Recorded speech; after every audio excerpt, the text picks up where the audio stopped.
Hello students, how are you all? I hope you all are doing fine. तो हम लोग NCERT exemplar कर रहे थे और उस पे हम थे क्वेश्चन नंबर 30 पे। So let's discuss that.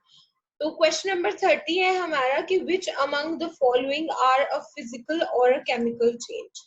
ठीक है, फिजिकल और केमिकल चेंज कौन कौन सी है इसमें से ये हमें बताना है।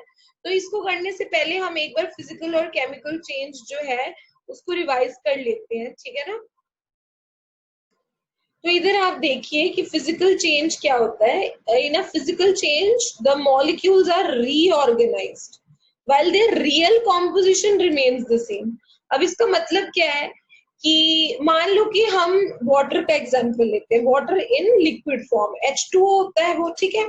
तो जब वाटर लिक्विड फॉर्म में होता है तो उसके जो मॉलिक्यूल्स हैं वो कुछ इस तरह से होंगे, मतलब थोड़े से कम टाइटली पैक्ड होते हैं, ठीक है। ये H2O के मॉलिक्यूल्स हैं। अब जब हम इसको सॉलिड फॉर्म में कन्वर्ट कर देते हैं वाटर को, तो यही मॉलिक्यूल्स जो कि H2O ही रहेंगे मॉलिक्यूल्स, इनकी कॉम्पोजिशन बदलने वाली नहीं है, ठीक है। सिर्फ इनका अरेंजमेंट बदल जाएगा, यानी कि ये टाइटली पैक हो जाएंगे। तभी जो वाटर है वो आइस बन जाता है, ठीक है, सॉलिड फॉर्म में कन्वर्ट होता है क्योंकि उसके मॉलिक्यूल्स जो है वो टाइटली पैक हो जाते हैं, ठीक है। तो बेसिकली इसमें कोई नया कंपाउंड हमारा नहीं बन रहा है, सिर्फ जो स्टेट ऑफ मैटर है वो चेंज हो रही है, यानी कि लिक्विड से वो सॉलिड में चेंज हो गया और जो मॉलिक्यूल्स हैं वो रीऑर्गेनाइज हुए, दैट्स इट। लेकिन केमिकल चेंज में क्या होगा कि ना, chemical change the atom configuration of a substance completely changes and a new substance is molded। अब इसका क्या मतलब है कि अगर हम एक एग्जांपल लेते हैं दोबारा से, मान लो कि वाटर का हमने ये मान लो H2O के ही मॉलिक्यूल्स हैं, ये पानी है एक बीकर में, ठीक है, ये पानी के मॉलिक्यूल्स हैं। अब इन मॉलिक्यूल्स के अंदर मैंने जो है वो मान लो NaCl डाल दिया, ठीक है। NaCl के मॉलिक्यूल्स मैंने इसके अंदर डाल दिए, कुछ क्रिस्टल्स जो है वो इसके अंदर डाल दिए, ये जो है NaCl के हैं। अब क्या होगा कि यहाँ वाला जो H2O है ये इस वाले NaCl के साथ रिएक्ट कर जाएगा, यानी कि ये इसकी मॉलिक्यूलर कॉन्फ़िगरेशन तो चेंज होगी ना, मतलब ये अपना बॉन्ड तोड़ के इसके साथ बॉन्ड बना लेगा और क्या बना लेगा, NaOH, ठीक है। यानी कि यहाँ पर मॉलिक्यूल्स की कॉन्फ़िगरेशन भी चेंज हुई, मतलब H2O टूटकर H प्लस आयंस में कन्वर्ट हो रहा है जी यहाँ पे, और मतलब यहाँ पर O2 नेगेटिव आयंस भी है। तो ये लोग मिलकर जो है यहाँ इस NaCl के साथ रिएक्ट करके कंप्लीटली डिफरेंट प्रोडक्ट जो है वो हमारा यहाँ पर बना देते हैं, ठीक है। तो अब ये वाला जो मतलब एग्जाम्पल है मैंने आपको इसके लिए दिया है कि ताकि आपको पता चले कि यहाँ पर क्या होता है कि एक नया प्रोडक्ट फॉर्म हो जाता है कंप्लीटली, और जो एटॉमिक कॉन्फ़िगरेशन है पूरी की पूरी वो चेंज हो जाती है। लेकिन यहाँ पर फिजिकल चेंज में कोई एटॉमिक कॉन्फ़िगरेशन चेंज नहीं होती, कोई नया प्रोडक्ट नहीं बनता, जस्ट मॉलिक्यूल्स रीऑर्गेनाइज हो जाते हैं। क्लियर? दूसरा हमारे पास अब एग्जाम्पल आता है, some instance of physical alteration are freezing of water, जो मैंने अभी आपको बताई दिया, आइस जब हम जमाते हैं, ठीक है, मेल्टिंग ऑफ वैक्स। अब यहाँ पर मेल्टिंग ऑफ वैक्स तो एक फिजिकल चेंज है क्योंकि उसमें सिर्फ सॉलिड से लिक्विड बन रहा है, लेकिन burning of wax is not a physical change, it is a chemical change, क्योंकि वहां पर जो है बर्न करता है वो ऑक्सीजन की प्रेजेंस में और कार्बन बनता है, मतलब कार्बन के साथ भी रिएक्ट करता है वो, ऑक्सीजन के साथ भी जो है वो वैक्स रिएक्ट करती है, या वैक्स का आप कह सकते हो कार्बन ऑक्सीजन के साथ रिएक्ट करता है, तो वहां पे एक नया प्रोडक्ट फॉर्म होता है। आप देखते होगे ना कि जब मेल्ट होती है वैक्स वो तो लिक्विड बन गई, लेकिन जो वैक्स बर्न होती है उसके आसपास ऐसे कार्बन इकट्ठा कुछ काला काला हो जाता है जब हम मोमबत्ती जलाते हैं, तो वो जो है वो एक केमिकल चेंज है क्योंकि उसमें एक नया प्रोडक्ट फॉर्म हो रहा है, ठीक है। लेकिन मेल्टिंग ऑफ वैक्स जो है वो फिजिकल चेंज है। अब आता है हमारे पास बॉइलिंग ऑफ वाटर, उसमें तो जी सिंपल सी बात है, दोबारा से लिक्विड है जो कि वेपर्स में कन्वर्ट हो रहा है, तो कोई नया प्रोडक्ट नहीं बन रहा, तो it is also a physical change. अब है a few instances of chemical alteration are digestion of food. अब डाइजेशन ऑफ फूड तो ऑब्वियसली फूड में इतना सारे मॉलिक्यूल्स प्रोडक्ट्स होते हैं, कार्बोहाइड्रेट्स, प्रोटीन्स, हमारी बॉडी में जाकर बहुत सीरीज ऑफ केमिकल रिएक्शन से अंडरगो करता है फूड, है ना, और तभी हमारे को जो है इम्पोर्टेंट एलिमेंट्स और मिनरल्स जो है वो हम एसिमिलेट करते हैं या एब्जॉर्ब करते हैं, ठीक है। तो it is obviously a chemical change, क्योंकि उसमें बहुत सारे नए प्रोडक्ट्स बनते हो, तो it is a series of chemical reactions जो डाइजेशन ऑफ फूड में इन्वॉल्व होता है, ठीक है। फिर आता है जी burning of coal. Burning of coal में भी आप ये मत सोचना कि उसके वेपर बन जाते हैं, नहीं, कोल जो है वो एटमॉस्फेयर के ऑक्सीजन के साथ रिएक्ट करके कार्बन मोनोऑक्साइड बनाता है, ठीक है। तो जब बर्न कर रहे हैं हम किसी चीज को, तो उसमें जो है एटमॉस्फेयर का ऑक्सीजन जो है वो मिलकर हमारे साथ कार्बन मोनोऑक्साइड बना देगा। क्या होगा, ये कार्बन है, इसका एटमॉस्फेयर का ऑक्सीजन है, ये क्या करेगा, कार्बन मोनोऑक्साइड बनाएगा, ठीक है कि नहीं। तो ये ऑब्वियसली एक केमिकल चेंज है। फिर आता है रस्टिंग। अब रस्टिंग में क्या होता है कि जंग लग जाता है। वो कैसे लगता है कि वो एटमॉस्फेयर में फिर से जो ऑक्सीजन है, जो वाटर है, मॉइस्चर है, वो आयरन के साथ रिएक्ट करके जो है वो ऑक्साइड्स बनाता है अलग अलग, ठीक है। और तो obviously it is also a chemical change, क्योंकि उसके अंदर भी आयरन की ऑक्सीडेशन हो रही है, वो रिएक्ट कर रहा है ऑक्सीजन के साथ। फिर आता है कि रिवर्सिबिलिटी, मतलब कि कौन सा चेंज इनमें से जो है वो रिवर्सिबल है और कौन सा नहीं है। अब ऑब्वियस सी बात है कि फिजिकल चेंज में तो कुछ नया हम बनाते ही नहीं है, सिर्फ फॉर्म चेंज करते हैं जो हमारे पुराने रिएक्टेंट्स हैं उनका, तो वो it is a reversible change. मान लो कि आपने अगर पानी को बर्फ में जमा दिया, तो ऑब्वियसली बर्फ दोबारा से पिघलाकर पानी बन जाएगा, ठीक है। तो it is reversible, it's a physical change. लेकिन केमिकल चेंज में क्या होता है, कंप्लीटली डिफरेंट प्रोडक्ट्स बन जाते हैं एंड इट इज इरिवर्सिबल। हम दोबारा से जहां से हम शुरू हुए थे, अगर मान लो हमने कोल बर्न किया है और वो कार्बन मोनोऑक्साइड बन के गैस बन गया, तो हम दोबारा से उसको कोल में कन्वर्ट नहीं कर सकते हैं, ठीक है ना। तो it is N irreversible change. फिर आता है फॉर्मेशन ऑफ न्यू सब्सटेंस। ये तो मैंने बताई दी आपको कि जब भी फिजिकल चेंज होती है कोई नया सब्सटेंस नहीं बनता, पुराने वाले की फॉर्म चेंज होती है बस, ठीक है। और केमिकल चेंज में ऑब्वियसली नया सब्सटेंस बनता है। Type of change physical is a short term alteration, ठीक है, क्योंकि वो रिवर्सिबल है, उसको हम दोबारा से कन्वर्ट करके प्रोडक्ट बना सकते हैं, उसका प्रोडक्ट को रिएक्टेंट बना सकते हैं फिजिकल चेंज में। मगर केमिकल चेंज जो है वो परमानेंट ऑल्टरेशन है ना, इरिवर्सिबल का मतलब वही है। फिर एनर्जी प्रोडक्शन। फिजिकल चेंज में आज सच कोई एनर्जी जनरेट नहीं होती है, सिर्फ फॉर्म चेंज हो रही है। एनर्जी कोई एक्सोथर्मिक, एंडोथर्मिक ऐसा एनर्जी चेंज इसमें नहीं है। लेकिन केमिकल में जरूर कोई ना कोई हीट, लाइट, साउंड की एनर्जी जो है वो इन्वॉल्व होती है, ठीक है। फिर एब्जॉर्प्शन में भी फिजिकल चेंज में वेरी लिटिल और नो एब्जॉर्प्शन ऑफ एनर्जी, ठीक है। उसमें कोई ऐसा एंथैल्पी चेंज, एंथैल्पी आप बाद में पढ़ोगे, मगर इसमें ऐसा कोई चेंज ऑफ एनर्जी हमारे को नहीं दिखता फिजिकल चेंज में। मगर केमिकल में एब्जॉर्प्शन भी होगी एनर्जी की और एवोल्यूशन भी होती है, ठीक है। अफेक्ट का क्या मतलब है कि जो फिजिकल चेंज है वो जो भी मैटर है उसका सिर्फ शेप या साइज, यानी कि फिजिकल प्रॉपर्टीज को अफेक्ट करेगा, ठीक है। उसका शेप बदल जाएगा, उसका साइज बदल जाएगा, उसका टेक्सचर बदल सकता है, मगर उसकी केमिकल प्रॉपर्टीज सेम रहेंगी, यानी कि उसका जो कैरेक्टरिस्टिक है वैसे वो सेम रहेगा। जो वाटर की प्रॉपर्टीज है वो आइस की भी प्रॉपर्टीज होंगी, मगर उसका शेप और साइज बदल गया बस। लेकिन जो केमिकल चेंज है उसमें ऑल टुगेदर सब कुछ प्रॉपर्टीज बदल जाएंगी। जैसे कि अगर जब हमने कोल बर्न किया, तो जो कार्बन मोनोऑक्साइड है वो डिफरेंट है ना, वो प्रोडक्ट ही डिफरेंट है, तो उसकी केमिकल प्रॉपर्टीज कोल जैसी कैसे हो सकती है। तो ये था फिजिकल चेंज और केमिकल चेंज। तो अब हम अपना जो आंसर है उसको करते हैं।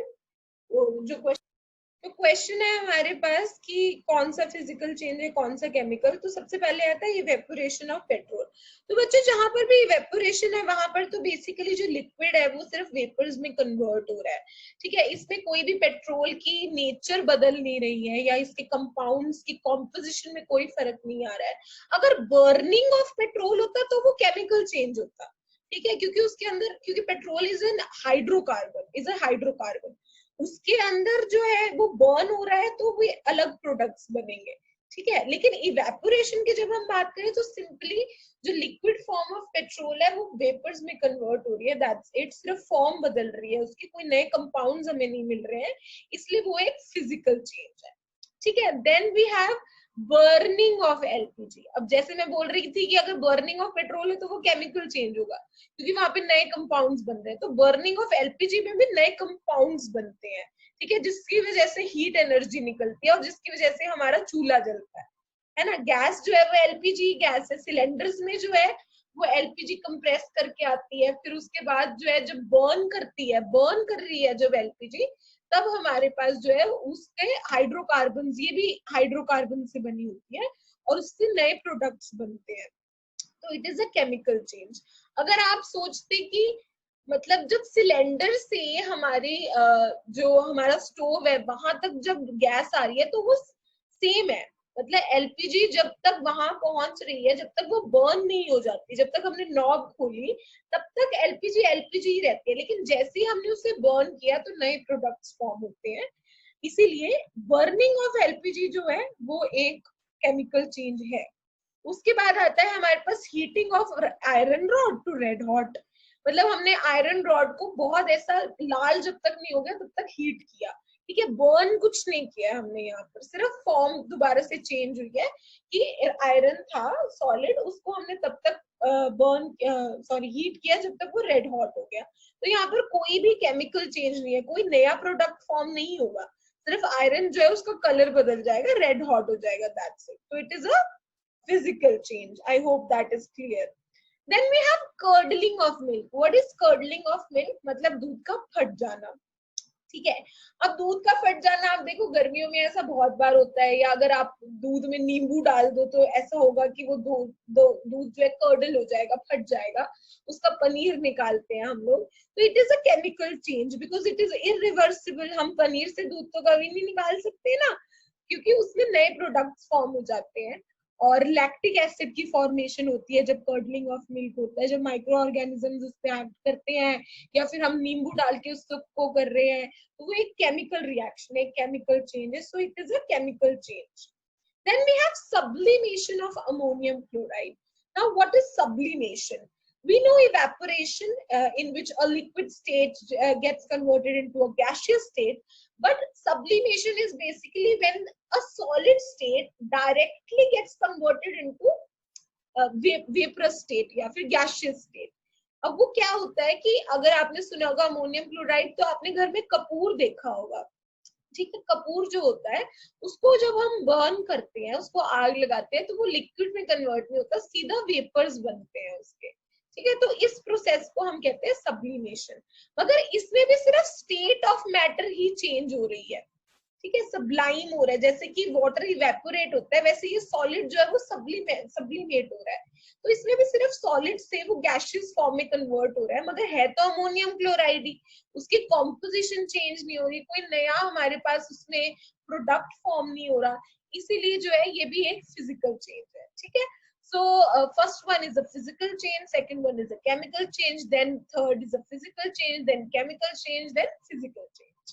Okay, I hope this is clear. So next question पे अब हम लोग move करते हैं। तो जी अगला क्वेश्चन हमारा है कि during the reaction of some metals with dilute HCl hydrochloric acid following observations were made. देखो ये क्वेश्चन करने से पहले मैं आपको एक ना बात बताना चाहती हूँ कि एक जो बेसिक रिएक्शन होता है एक मेटल और एक एसिड के बीच में, वो क्या होता है कि एक एसिड और एक मेटल जो है मिलके वो बनाते हैं एक सॉल्ट। क्या बनाते हैं? एक सॉल्ट,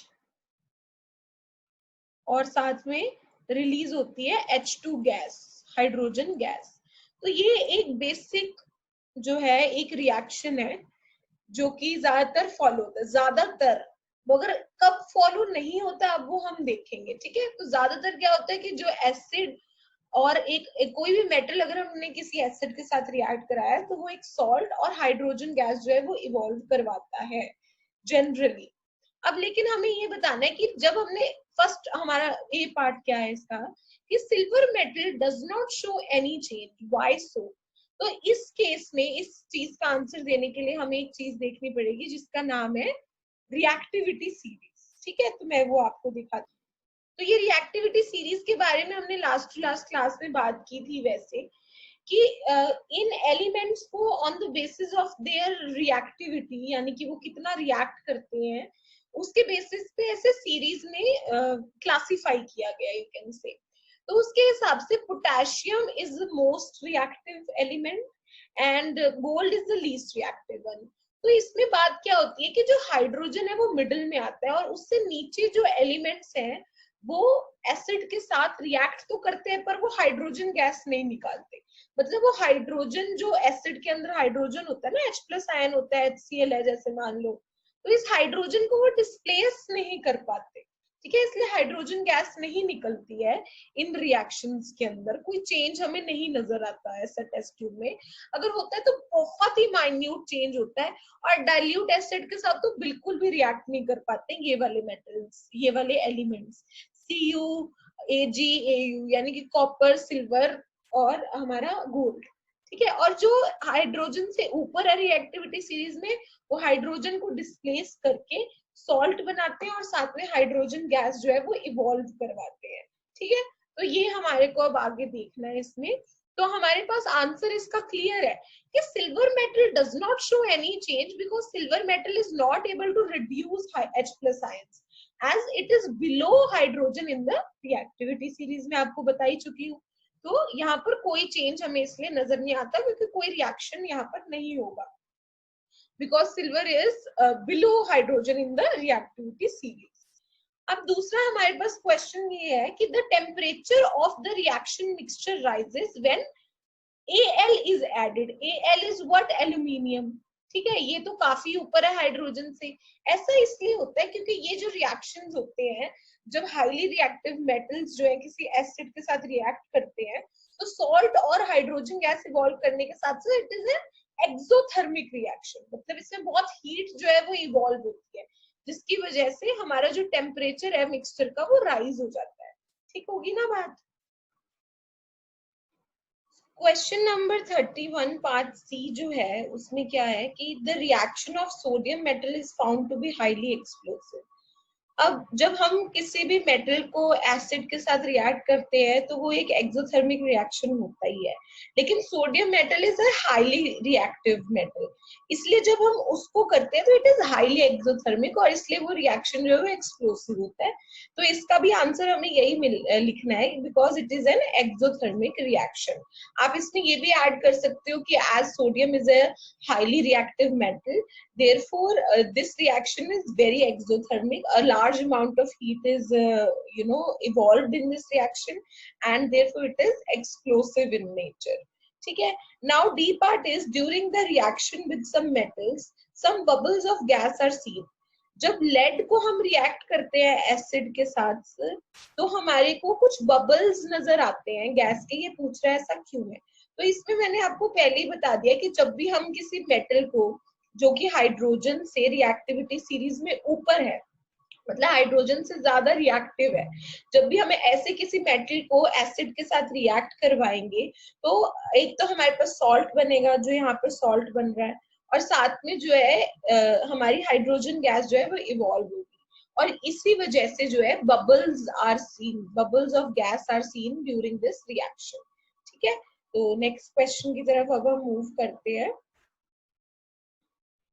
इस क्वेश्चन में देखो क्या है कि a substance x which is an oxide of group 2 element. अब ग्रुप 2 एलिमेंट क्या चीज है, वो आप जब पीरियोडिक टेबल आप पढ़ोगे तब आपको पता चलेगा कि उसमें वेरियस ग्रुप्स होते हैं और उसके अंडर जो है एलिमेंट्स क्लासिफाइड होते हैं। तो जो हमारा सब्सटेंस एक्स है वो एक ऑक्साइड है, किसका? ग्रुप 2 एलिमेंट का, जो कि intensively is also used in cement industry. अब ये जो एलिमेंट है एक्स तो ऑक्साइड है, लेकिन ये जो एलिमेंट है वो सीमेंट इंडस्ट्री में भी यूज किया जाता है। और दूसरी बात, this element is present in bones also. अब आपको पता ही होगा कि बोन्स जो है वो कैल्शियम से बनी होती हैं, और सीमेंट इंडस्ट्री में भी कैल्शियम का बहुत यूज होता है, ठीक है। अब हमारे को ये तो पता चल गया इससे बोन से और ग्रुप 2 एलिमेंट से। देखो पहले हम देखें अगर ग्रुप 2 के कौन कौन से एलिमेंट्स हैं, ये सारे हैं, beryllium, magnesium, calcium, strontium, barium, radium. आप जब पीरियोडिक टेबल पढ़ोगे तो आपको पढ़ाया जाएगा ये, तो इसमें टेंशन की बात नहीं है। तो इसमें से कौन सा एलिमेंट है जो बोन्स में फाइंड किया जाता है, वो है कैल्शियम, ठीक है, और सीमेंट इंडस्ट्री में भी यूज होता है ये। अब जो सब्सटेंस एक्स है वो इसका ऑक्साइड है। Substance x is not the element, लेकिन इसका ऑक्साइड है। तो कैल्शियम का ऑक्साइड कैसे बनता है, CaO होता है ना, क्योंकि कैल्शियम के ऊपर भी +2 चार्ज है ना, और ऑक्सीजन के ऊपर भी 2 चार्ज होता है, -2। तो ये दोनों 2 2 कैंसिल होके CaO बनाते हैं ऑक्साइड। अब हमारे को बताना है कि ये जो सब्सटेंस एक्स है जब वाटर के साथ रिएक्ट करता है, on treatment with water it forms a solution which turns red litmus blue. कौन से सॉल्यूशंस होते हैं जो रेड लिटमस को ब्लू में कन्वर्ट करते हैं, वो होते हैं बेसिक सॉल्यूशंस, है ना। ये तो हमें पता ही है कि ब्लू लिटमस को रेड में जो है वो एसिडिक सॉल्यूशंस कन्वर्ट करते हैं, और रेड लिटमस को ब्लू में जो है वो बेसिक जो होते हैं हमारे सॉल्यूशंस वो कन्वर्ट करते हैं ना। बी से हम याद रख सकते हैं, B for base, B for blue, red to blue, ठीक है। तो इसमें अब हमने रिएक्शन बताना है कि क्या हो रहा है, ठीक है। हमने एलिमेंट एक्स तो आइडेंटिफाई कर लिया, हमारा कैल्शियम ऑक्साइड है। जब हम इसको वाटर के साथ रिएक्ट करेंगे तो क्या बनेगा, कैल्शियम हाइड्रोक्साइड, ठीक है, जो कि है basic in nature and it turns red litmus into blue.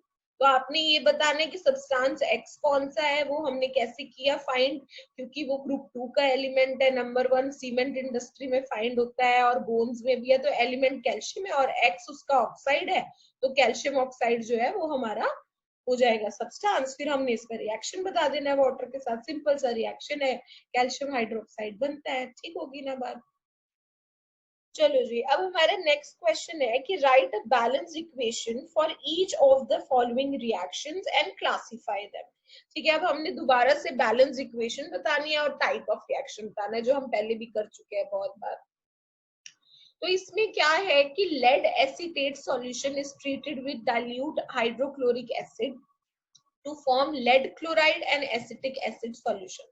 सबसे पहले जी हमारा है लेड एसीटेट। अब हम लेड एसीटेट कैसे बनाएंगे, वो ऐसे बनाएंगे कि लेड जो होता है उसकी +2, हमारे पास +2 चार्ज होता है लेड पे, ये तो हमें पता है, ठीक है, और एसीटेट जो होता है हमारा उसपे माइनस चार्ज होता है, ठीक है।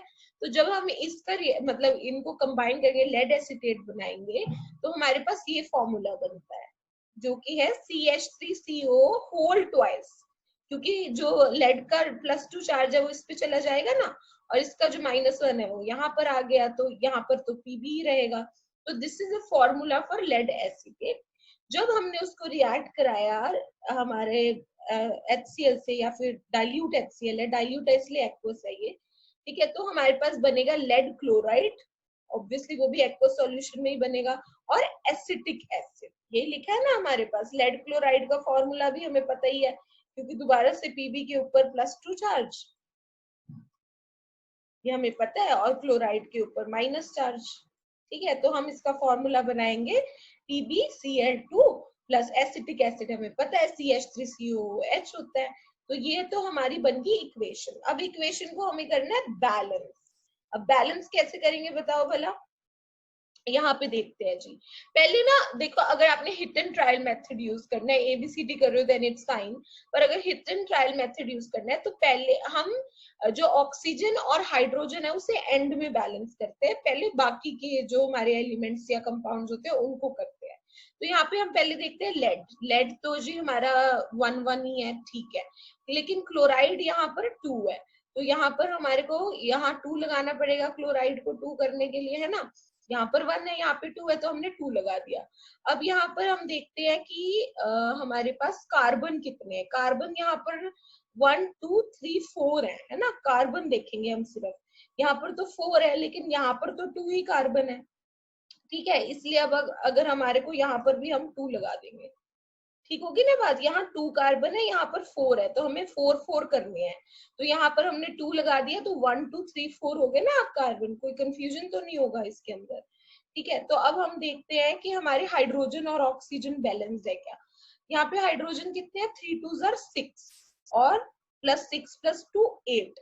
यहाँ पर हाइड्रोजन कितने, 3 2 6 और प्लस 2 है ये, है ना, तो यानी कि 8 बैलेंस्ड है जी।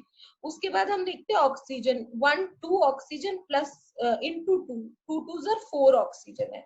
यहाँ पर भी 2 ऑक्सीजन इंटू 2 यानी कि 4 ऑक्सीजन है। तो बस बैलेंस होगी हमारी equation. This is the balance equation. ठीक है, तो हम ये हिट एंड ट्रायल में कोशिश करेंगे, पहले दूसरे एलिमेंट्स को हम करें, कोशिश नहीं यही करना है कि पहले दूसरे एलिमेंट्स को हम जो है बैलेंस करेंगे और ऑक्सीजन और हाइड्रोजन को एंड में करेंगे। अब हमारा तीसरा पार्ट आता है, पहले हमने लिखी इक्वेशन, दूसरा हमने बैलेंस की, तीसरा बताना कि ये कौन सा टाइप है। तो मैं बहुत ही एक्सटेंसिवली बता चुकी हूँ टाइप्स ऑफ रिएक्शंस के बारे में, तो आपको पता चल ही जाना चाहिए कि this is a double displacement. क्यों, क्योंकि यहाँ पर आयन एक्सचेंज हो रहा है बड़ा क्लियरली। लेड यहाँ जा रहा है, इसका हाइड्रोजन यहाँ पे आ रहा है। ठीक है, देखो लेड यहाँ पर जाके क्या बना रहा है, PbCl। हाइड्रोजन यहाँ पर आकर बना रहा है एसिटिक एसिड। तो ये हो गया डबल डिस्प्लेसमेंट रिएक्शन। ठीक है ना, टाइप्स में तो आपको कंफ्यूजन होनी ही। अगला जी हमारे पास क्वेश्चन का पार्ट है कि a piece of sodium metal is added to absolute ethanol to form sodium ethoxide and hydrogen gas. इसमें बेटा बिल्कुल भी हमें डरने की बात नहीं कि ये कैसे कैसे नाम आ गए, एब्सोल्यूट इथेनॉल, सोडियम इथॉक्साइड। बहुत इजी रिएक्शन है। देखिए अगर हम, तो एक सॉलिड हमने पहले लिया सोडियम मेटल, ठीक है, और इथेनॉल का फॉर्मूला हमें पता है C2H5OH होता है। अगर नहीं पता है तो कार्बन एंड इट्स कंपाउंड्स में आप पढ़ोगे तो पता लग जाएगा। वैसे ये तो पता ही था क्योंकि मैंने फर्स्ट क्लास में पूछा था आप लोगों से, तो आपने बताया था। ठीक है, तो C2H5OH जो है वो हमारा इथेनॉल है। तो बड़ी सिंपल बात है, कभी भी अगर अल्कोहल के साथ रिएक्शन करना है ना, तो अल्कोहल ने हमेशा, जैसे एसिड होता है ना वैसे अल्कोहल हमेशा H+ आयन देता है। ठीक है, ये मैंने आपको शायद फर्स्ट क्लास में भी थोड़ा सा बताया था। हमेशा ये अल्कोहल जो है वो H+ आयन जो है अपना देता है। और यहाँ पर तो अगर हम देखें तो डिस्प्लेसमेंट हो रही है, क्योंकि sodium is obviously very reactive than hydrogen. तो सोडियम यहाँ पर हाइड्रोजन को डिस्प्लेस करके बनाता है सोडियम इथॉक्साइड। बाकी का सारा हमारा ये आयन सेम रहेगा, सिर्फ यहाँ पर आकर सोडियम लग जाएगा और साथ में हाइड्रोजन गैस जो है वो इवॉल्व हो जाएगी। बस बहुत ही सिंपल रिएक्शन है ये, तो इसमें कुछ नहीं है। अब हमने इसको करना है बैलेंस, तो हम देखें कैसे करेंगे। यहाँ पर 1 सोडियम है, यहाँ पे 1 सोडियम है, ओके ओके। यहाँ पे 2 कार्बन है, 2 कार्बन है, ठीक है जी। लेकिन यहाँ पर 6 हाइड्रोजन है और यहाँ पर 7 हाइड्रोजन है ना। तो अगर हम 6 2 12 यहाँ पर हाइड्रोजन कर दें, ठीक है, समझ रहे हो आप, 5 2 10 प्लस 2 12 हाइड्रोजन। और यहाँ पर अब कितने हैं, और अगर हम यहाँ पर 10 हाइड्रोजन प्लस 2 यानी कि 10 प्लस 2 ये भी 12 हो गया हाइड्रोजन। तो हमारे हाइड्रोजन हो गए जी बैलेंस। अब देखते हैं ऑक्सीजन को, होगी ना बैलेंस हाइड्रोजन को, इस पे प्रॉब्लम तो नहीं। 5 2 10 प्लस 2 12, ठीक है, और 5 2 10 प्लस 2 12। अब हम देखते हैं यहाँ पे ऑक्सीजन। ऑक्सीजन यहाँ पर 2 है और यहाँ पर भी 2 है। डन, हमारी बैलेंस होगी equation. This is the balance equation. और टाइप मैंने आपको पहले ही बता दिया, this is a displacement reaction, क्योंकि सोडियम यहाँ पे हाइड्रोजन को डिस्प्लेस कर रहा है। ठीक होगी बात। चलो जी, नेक्स्ट क्वेश्चन हमारा क्या है, नेक्स्ट पार्ट, आयरन 3 ऑक्साइड। अब तो पहले मन में बोल दो आंसर कि आयरन 3 ऑक्साइड मतलब +3 चार्ज है अगर आयरन पे, तो उसको हम क्या कहते हैं, फेरिक, है ना। ये तो हमें पता ही है, फेरिक ऑक्साइड है, यानी कि ये एल लग रहा है बेचारा ये। चलो, Fe+3 is ferric. तो ferric oxide on heating with carbon monoxide gas. Carbon monoxide क्या होता है, CO। डाइऑक्साइड O2 होता है ना, तो मोनोक्साइड जो होता है वो होता है CO। ठीक है, तो कार्बन मोनोक्साइड गैस जो है वो के साथ रिएक्ट करता है to form solid iron and liberates carbon dioxide gas. तो हम इसका रिएक्शन लिख सकते हैं जी, बड़ी इजीली लिख सकते हैं, है ना। चलो नेक्स्ट पेज पर हम देखते हैं इसका रिएक्शन। देखो जी, हमारा रिएक्शन है ये बड़ा सुंदर सा, कि जब हमने फेरिक ऑक्साइड को कार्बन मोनोऑक्साइड के साथ रिएक्ट करा तो हमारे पास सॉलिड आयरन और कार्बन डाइऑक्साइड गैस आई। हमने यहाँ पर स्टेट्स जरूर लिखनी है भाई, ठीक है, किस किस स्टेट में है ये। अब हम इसको करते हैं बैलेंस। मैंने इसको एबीसीडी मेथड से बैलेंस किया है क्योंकि हिट एंड ट्रायल से थोड़ा सा क्लमजी हो रहा था। तो एबीसीडी मेथड से जब हम करेंगे तो ए बी सी डी, थोड़ा सा रिवाइज कर लेते हैं ये मेथड। हमने चारों को एक एक अपना वेरिएबल दे दिया, और इक्वेशन बनाई।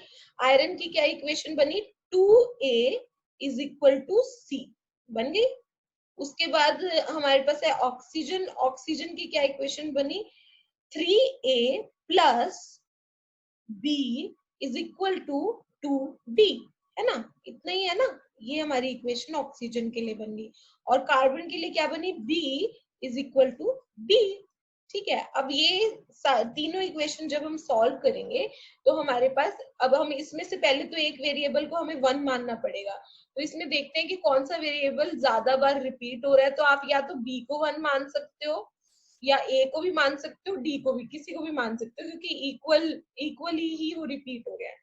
तो मैंने यहाँ पे B को जो है वो 1 मान लिया, जिससे मेरे पास B is equal to D, दोनों 1 आ गए। ठीक है, जब मैं इस पूरी इक्वेशन को सॉल्व करती हूँ, आपको आप खुद सॉल्व कर सकते हो, इसमें कोई प्रॉब्लम नहीं है। तो A 1/3 आएगा और C 2/3 आएगा।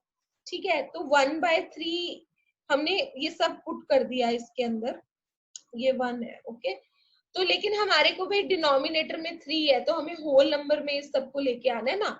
तो हम इसको पूरी इक्वेशन को 3 से मल्टीप्लाई कर देंगे। ये मैं समझा चुकी हूँ आप लोगों को, कोई प्रॉब्लम नहीं है इसमें। जब हम 3 से मल्टीप्लाई करेंगे तो ये हमारी इक्वेशन आ जाएगी, which is a balanced equation, जिसमें Fe2O3 plus 3CO will give rise to 2Fe plus 3CO2।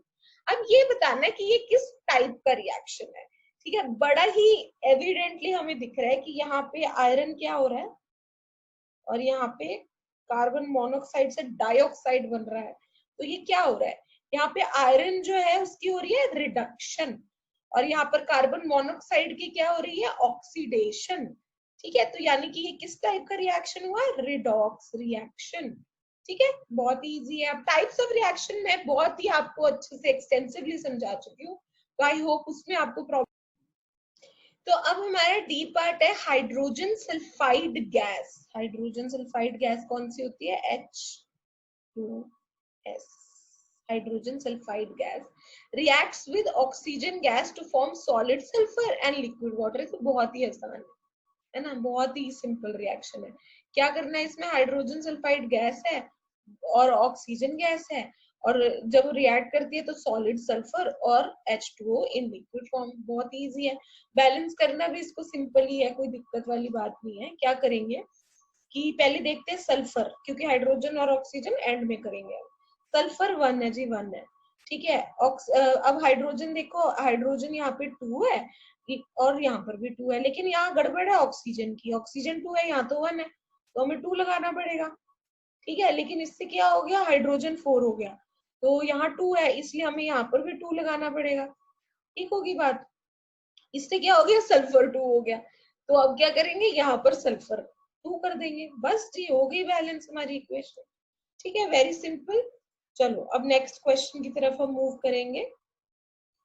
तो नेक्स्ट क्वेश्चन है हमारा कि why do we store silver chloride in dark coloured bottles. ये बहुत इंपॉर्टेंट क्वेश्चन है, मतलब बड़ा सिंपल इसका आंसर है, लेकिन ये बहुत आता है पेपर के अंदर। ठीक है, तो आपको ये अच्छे से याद कर लेना है कि बेसिक बात है कि सिल्वर क्लोराइड जो होता है ना, वो जब भी हम किसी सनलाइट के एक्सपोजर में लाते हैं तो वो डीकम्पोज हो जाता है। It undergoes a decomposition reaction to form solid silver and chloride. ठीक है, बस सिंपल सी बात है। इस फॉलोइंग रिएक्शन हो जाता है अगर ये सनलाइट के एक्सपोजर में आ जाए, इसलिए इसको डार्क कलर्ड बॉटल्स में स्टोर किया जाता है, ताकि सनलाइट जो है वो डार्क कलर्ड बॉटल से पास नहीं हो पाए, और सिल्वर क्लोराइड का एक्सपोजर सनलाइट से नहीं हो पाता। तो इसका आंसर बड़ा सिंपल है कि silver chloride on exposure to sunlight decompose as the following reaction. This is the reaction. Therefore नीचे लिख देना, therefore it is kept in dark colored bottles. ठीक है, very simple. अब आते हैं हम क्वेश्चन नंबर 36 पर। तो क्वेश्चन नंबर 36 थोड़ा सा ट्रिकी क्वेश्चन है, ट्रिकी भी नहीं, मतलब पार्ट, जब भी ना पार्ट्स वाले क्वेश्चन आते हैं आपको, तो आपने इकट्ठा सारा का सारा क्वेश्चन नहीं पढ़ना, आपने पार्ट वाइज जाना है, ठीक है। जैसे कि अब यहाँ पर क्वेश्चन अलग है और पार्ट वाइज हमें आंसर देना है, ठीक है। आराम आराम से करेंगे, पार्ट अपना स्टेप वाइज क्वेश्चन हम जो है सॉल्व करेंगे। अब क्वेश्चन पढ़ते हैं धीरे धीरे। A magnesium ribbon is burnt in oxygen, ठीक है जी, मैग्नीशियम रिबन को बर्न किया है ऑक्सीजन में। ये एक्टिविटी है आपकी एनसीईआरटी की बुक में, बहुत इंपॉर्टेंट है, सारी एक्टिविटीज मैं पहले ही बता चुकी हूँ, ठीक है। ऑक्सीजन की प्रेजेंस में मैग्नीशियम रिबन को बर्न किया to give a white compound X, ठीक है। जो इनको रिएक्ट, मतलब मैग्नीशियम रिबन को बर्न करके जो कंपाउंड बना वो है एक्स, ठीक है। तो accompanied by emission of light, ठीक है। अब हमने कंबशन करी है, मैंने आपको पहले ही बताया था, अगर ऑक्सीजन की प्रेजेंस में किसी चीज को हम जलाते हैं तो लाइट एंड एनर्जी जो है वो एमिट होती है। It is also known as combustion reaction, ठीक है। तो अगर बर्निंग रिबन जो है अब हम प्लेस करते हैं एक एटमॉस्फेयर ऑफ नाइट्रोजन में, मतलब पहले तो हम इस रिबन को जो है वो ऑक्सीजन की प्रेजेंस में बर्न कर रहे थे, मगर अब हम इस रिबन को जो है नाइट्रोजन की प्रेजेंस में बर्न करने लग जाए तो बनता है वाई, ठीक है। अब हमारे को ये स्टेटमेंट दे दी है, अब क्वेश्चन आता है। पहला क्वेश्चन है write the chemical formula of X and Y, यहाँ पे वाई है, ठीक है। हमें केमिकल फॉर्मूला लिखना है एक्स का और वाई का। एक्स क्या है, जब हमने मैग्नीशियम को ऑक्सीजन की प्रेजेंस में बर्न कराया, तो ये तो बहुत सिंपल है जी, मैग्नीशियम ऑक्साइड बनता है जो कि एक व्हाइट कंपाउंड है, व्हाइट कलर का ऐसे बुरादा सा हमारे को मिलता है, क्योंकि मैग्नीशियम ऑक्सीजन के साथ जो है रिएक्ट करके मैग्नीशियम ऑक्साइड बना देता है, ठीक है। जब हम इसी मैग्नीशियम रिबन को ऑक्सीजन की जगह नाइट्रोजन की प्रेजेंस में अब बर्न करेंगे तो हमारे पास बनता है मैग्नीशियम नाइट्राइड, ठीक है। एक सेकेंड, ये बीच में मेरा ना एक पूरा, sorry for the disturbance in between. हाँ, तो मैग्नीशियम जब नाइट्रोजन के साथ रिएक्ट करता है तो ये मैग्नीशियम नाइट्राइड बनाता है। अब नाइट्राइड क्या चीज है, नाइट्राइड है N3 माइनस, सॉरी एक तो मेरे से लिखा बहुत ही मुश्किल जाता है यहाँ पर, N3 माइनस, ठीक है। दिस इज नाइट्राइड आयन, ठीक है। तो ये मैग्नीशियम के साथ जब मिलेगा तो क्या बनाएगा, क्योंकि मैग्नीशियम के ऊपर है +2 चार्ज और नाइट्राइड पर है -3 चार्ज, तो ये मिलकर बनाता है Mg3n2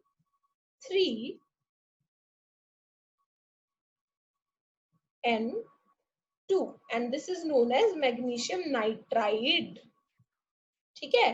तो नाइट्रोजन की प्रेजेंस में बर्न होकर ये कंपाउंड बनाता है। So this is Y, basically X हमारा हो गया मैग्नीशियम ऑक्साइड और वाई हो गया हमारा मैग्नीशियम नाइट्राइड, ठीक है। हमें ये याद रखनी है बात कि मैग्नीशियम, जब हम नाइट्रोजन की प्रेजेंस में मैग्नीशियम रिबन को बर्न करेंगे तो हमारे पास मैग्नीशियम नाइट्राइड बनेगा, ठीक है। चलिए जी नेक्स्ट पर। अब ये पूछ रहा है कि ये जो एक्स हमारा बना था, एक्स क्या था, मैग्नीशियम ऑक्साइड, इसको जब हम वाटर के साथ रिएक्ट कर देंगे तो क्या बनेगा, सिंपल बात है, मैग्नीशियम ऑक्साइड को जब हम वाटर के साथ रिएक्ट करेंगे तो क्या बनता है, मैग्नीशियम हाइड्रोक्साइड, ठीक है। बहुत ही सिंपल सी बात है। इसमें जैसे हमने पीछे भी किया था ना, अभी आपको मैं दिखाती हूँ, जैसे हमने यहाँ पर इस क्वेश्चन में किया था ना, जब कैल्शियम ऑक्साइड वाटर के साथ रिएक्ट किया तो ये हमारा कैल्शियम हाइड्रोक्साइड बन गया। वैसे ही क्या होता है कि कोई भी मेटल ऑक्साइड होता है ना, when any metal oxide, metal oxide, कोई भी मेटल ऑक्साइड जब हमारा, sorry for the bad hand writing, कोई भी मेटल ऑक्साइड बेसिकली जब हमारा रिएक्ट करता है वाटर के साथ तो वो मेटल हाइड्रोक्साइड बना देता है, ठीक है। तो ये बड़ी मतलब सिंपल सी बात है, और जो कि मेटल हाइड्रोक्साइड बनता है it is basic in nature, जैसे कि यहाँ पे हमने किया था कैल्शियम हाइड्रोक्साइड बना, वो बेसिक इन नेचर हो गया था, वैसे ही वैसे ही यहाँ पर जब हम इस मेटल ऑक्साइड को वाटर से कर रहे हैं तो ये भी एक बेस बन जाता है, ठीक है ना। तो बेसिक बात हमें ये याद रखनी है कि जब भी कोई भी मेटल ऑक्साइड को हम वाटर के साथ रिएक्ट करते हैं तो वो मेटल हाइड्रोक्साइड बनता है which is basic in nature, ठीक है। तो यहाँ पर भी यही हो रहा है कि मैग्नीशियम ऑक्साइड को जब हम वाटर के साथ रिएक्ट कर रहे हैं तो वो मैग्नीशियम हाइड्रोक्साइड बनाता है which is also a base, so we have to remember this. चलिए नेक्स्ट क्वेश्चन पर चलते हैं। Zinc liberates hydrogen gas when reacted with dilute HCl whereas copper does not, why? ये तो यार क्वेश्चन बहुत ही सिंपल है, क्योंकि मैं आपको रिएक्टिविटी सीरीज के बारे में बता चुकी हूँ। एक बार फिर से हम रिएक्टिविटी सीरीज देखते हैं यहाँ पे। तो यहाँ पर रिएक्टिविटी सीरीज हम फिर से देख रहे हैं कि पोटेशियम, सोडियम, कैल्शियम, मैग्नीशियम ये सब ऊपर है और हमारे पास क्या है, जिंक। अब जो जिंक है वो ऑब्वियसली हाइड्रोजन से ज्यादा रिएक्टिव है क्योंकि वो ऊपर आता है रिएक्टिविटी सीरीज में। और पूछा गया कि कॉपर क्यों रिएक्ट नहीं करता है एसिड के साथ, क्योंकि वो रिएक्टिविटी सीरीज में हाइड्रोजन से नीचे आता है, इसलिए वो हाइड्रोजन को जो है डिस्प्लेस नहीं कर पाता। तो यही इसका रीजन है कि as zinc is above hydrogen in the reactivity series and is able to displace hydrogen ions, whereas silver ने कॉपर पूछा है ना, सॉरी यहाँ पर कॉपर आएगा, कॉपर या सिल्वर कुछ भी is less reactive than H plus ion as it is below in the reactivity series। इसलिए हम यहाँ पर ये रिएक्शन भी लिखकर दिखा सकते हैं। metal plus acid will give rise to salt and hydrogen gas if the metal is more reactive than H plus ions, ठीक है। तो और यहाँ पर कोई रिएक्शन नहीं होगा, मतलब रिएक्शन होता है, ठीक है। जो कम रिएक्टिव मेटल्स है उनका रिएक्शन तो होता है मगर वो हाइड्रोजन को डिस्प्लेस नहीं कर पाता, इसलिए यहाँ पर हाइड्रोजन गैस लिबरेट नहीं होती। इसलिए ज्यादातर बुक्स में इस तरह से डिपिक्ट किया जाता है कि कोई रिएक्शन नहीं होता। रिएक्शन तो होता है लेकिन बहुत स्लो रिएक्शन होता है और Cu जो है वो H को डिस्प्लेस नहीं कर पाता। तो बस लेकिन आपने यही लिखना है यहाँ पर कि copper is not able to displace hydrogen from HCl therefore because it is less reactive than H plus ions, therefore it does not show any change, ठीक है। चलिए अब ये 38th क्वेश्चन पे अब हम आते हैं। सो 38 क्वेश्चन में पूछा गया है कि एक silver article generally turns black when kept in the open for a few days, ठीक है। The article when rubbed with toothpaste again starts shining, ठीक है। अब ये हमारे को एक स्टेटमेंट दिया है। क्वेश्चन क्या है कि why do silver articles turn black when kept in open for a few days and name the phenomena involve. तो आपने देखा होगा कि अगर चांदी का कोई सिक्का है, कोई बर्तन है, ज्वेलरी है, अगर हम ओपन में रख दें काफी टाइम तक तो वो काली पड़ जाती है। अब वो ऐसा क्यों होता है? क्योंकि एटमॉस्फेयर में जिसे कहना चाहिए हमारे पास ऑक्सीजन है, हमारे पास वेरियस गैसेस हैं और मॉइस्चर है, ये सब कुछ मिलकर जो है वो रिएक्ट करता है सिल्वर के साथ और उसको कोरोड कर देता है, कोरोजन कर देता है उसकी, जिसकी वजह से ब्लैक डिपॉजिट्स फॉर्म हो जाते हैं, ठीक है। तो कोई जैसे कि हाइड्रोजन सल्फाइड गैस जो है वो सिल्वर के साथ जो है बहुत रेडिली जो रिएक्ट करती है और एक ब्लैक कलर्ड कंपाउंड बना देती है जो कि है सिल्वर सल्फाइड, जिसकी वजह से जो है हमारा सिल्वर काला पड़ जाता है। अब पूछा गया है कि why do silver articles turn black, ठीक है। तो इसका आंसर ये है कि metals such as silver when attacked by substances around it, यानी कि जिस एटमॉस्फेयर में है वो उसके अराउंड जो सब्सटेंसेस घूम रहे हैं वो जो जब उस पे अटैक करते हैं such as moisture, acids and gases, they are said to corrode the silver, ये कोरोजन कर देते हैं सिल्वर के और इस फिनोमेना को हम कहते हैं कोरोजन। कोरोजन के बारे में तो आपने सुना ही होगा, आयरन की भी कोरोजन हो जाती है, वो ऑक्सीजन के साथ मॉइस्चर के साथ रिएक्ट कर जाता है, ठीक है। और अब सिल्वर में क्या होता है कि जो मॉइस्चर और डिफरेंट गैसेस हैं एटमॉस्फेयर में वो सिल्वर के साथ रिएक्ट करके उसे कोरोड कर देती है। तो अब हमें ये पूछा है कि name the black substance formed and give its chemical formula, ठीक है। अब हमें ये बताना है कि जो ब्लैक सब्सटेंस है उसका क्या नाम है। उसमें क्या होता है, मैंने आपको पहले ही बता दिया कि जो हाइड्रोजन सल्फाइड गैस होती है वो सिल्वर के साथ जो है रेडिली रिएक्ट करके सिल्वर सल्फाइड बना देती है, ठीक है। और सिल्वर सल्फाइड ही है वो ब्लैक सब्सटेंस जो हमें काला हुआ हुआ चांदी दिखती है, ठीक है। So that substance is known as silver sulphide, जो कि बनती है सिल्वर की हाइड्रोजन सल्फाइड के साथ रिएक्शन होने पे, ठीक है। तो इसकी थ्योरी क्या है कि the black substance is formed because hydrogen sulphide gas present in the, देखिए जो सिल्वर है या silver reacts with hydrogen sulphide present in air and it forms thin black coating of silver sulphide, ठीक है। तो ये यहाँ तक हमारा जो है क्वेश्चन नंबर 38 तक कंप्लीट हो गया है। नेक्स्ट वीडियो में आपको बताऊंगी। Thank you.